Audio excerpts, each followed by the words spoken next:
ఆరాధన ఎట్లా చేయాలి? చాలాసార్లు మనకు ఆరాధన చేయడం కూడా రాదు. ఏమంటున్నాడు? అయితే యథార్థముగా ఆరాధించువారు, ఎట్లా ఆరాధించాలంట? యథార్థంగా ఆరాధించువారు ఉన్నారు, యథార్థత లేకుండా ఆరాధించేవారు కూడా ఉన్నారు. మనం ఎట్లా ఆరాధించాలంట మరి? యథార్థతతో, యథార్థముగా ఆరాధించాలి. యథార్థంగా ఆరాధించడం అంటే, నేను సింపుల్గా మీతో మాట్లాడుతున్నాను, మీకు ఏం బోధ చేయడం లేదు. యథార్థముగా ఆరాధించడం అంటే మనస్ఫూర్తిగా మనల్ని మనం మర్చిపోయి, అందరు మాట్లాడచ్చు.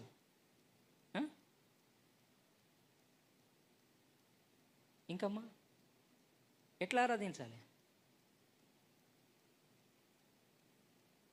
ఆనంద భరితులమై ఆరాధించాలి. ఓకే, మీరు ఇందాక ఆరాధన చేశారా? మీ ఇంట్లో ఆరాధన చేసుకుంటారా? వీడికి వచ్చినాకనే ఆరాధన చేస్తారా? ఆరాధన ఎట్లా చేయాలి అంటున్నా. కొంతమంది చెప్పారు, సార్ యథార్థంగా అంటే ఏంది? యథార్థంగా ఆరాధించడం అంటే ఏంది?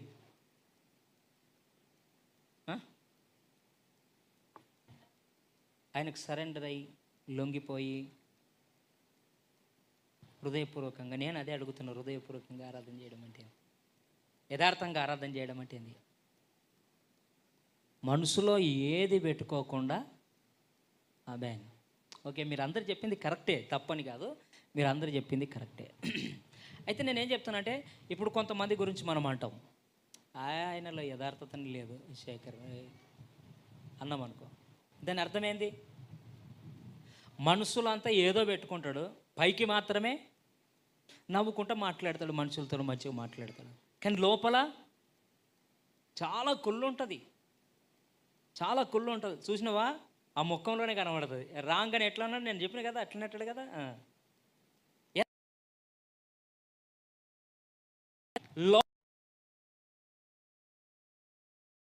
ఏ విధంగా ఉండి ఆరాధన చేయడం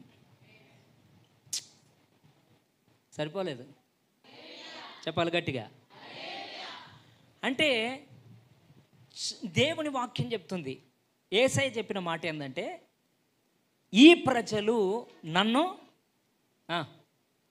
పెదవులతోనే ఘనపరుస్తున్నారు కానీ వారి హృదయము నాకు, అంటే ఎట్లా ఆరాధన చేయడం లేదు వీళ్ళు?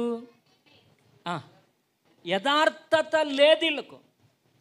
పైకి మాత్రము ఆరాధన చేస్తున్నారు కానీ లోపల మాత్రము దేవుని మీద భక్తి లేదు, దేవుని మీద భయం లేదు, దేవుని మీద భక్తి లేదు.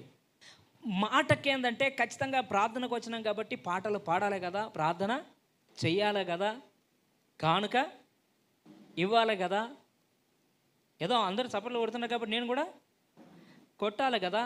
కొట్టకపోతే మళ్ళీ పాస్టర్ ఏమనుకుంటాడో, పక్కోడు ఏమనుకుంటాడో కదా.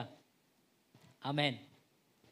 మన బాధ అంతా ఎవరి గురించి అంటే, పక్కోళ్ళ గురించి, పాస్టర్ గురించి.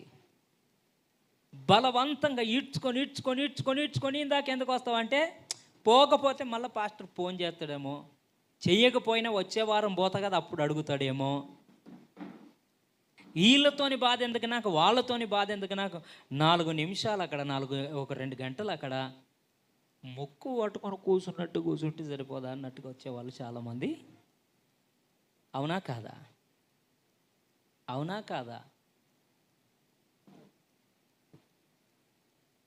కప్పుకొనివాడు ఏం కాడట, వర్ధిల్లడంట. ఒప్పుకొని వదిలిపెట్టినవాడు కనికరం పొందుతాడంట. ఆమేన్. మీరు చాలాసార్లు ఒప్పుకుంటూనే ఉంటారు, మీరు మంచోళ్ళు, అందుకే మీరు నాకు నచ్చుతారు. హల్లెలూయా చెప్పండి ఒకసారి. యథార్థంగా ఆరాధించాలి అన్నాడు. యథార్థంగా ఆరాధించాలి అంటే పైన ఒకటి, లోపల. ఇప్పుడు నువ్వు ఏదైతే పలుకుతున్నావో అది అంతరంగంలో కూడా ఉండాలి అని దాని అర్థం.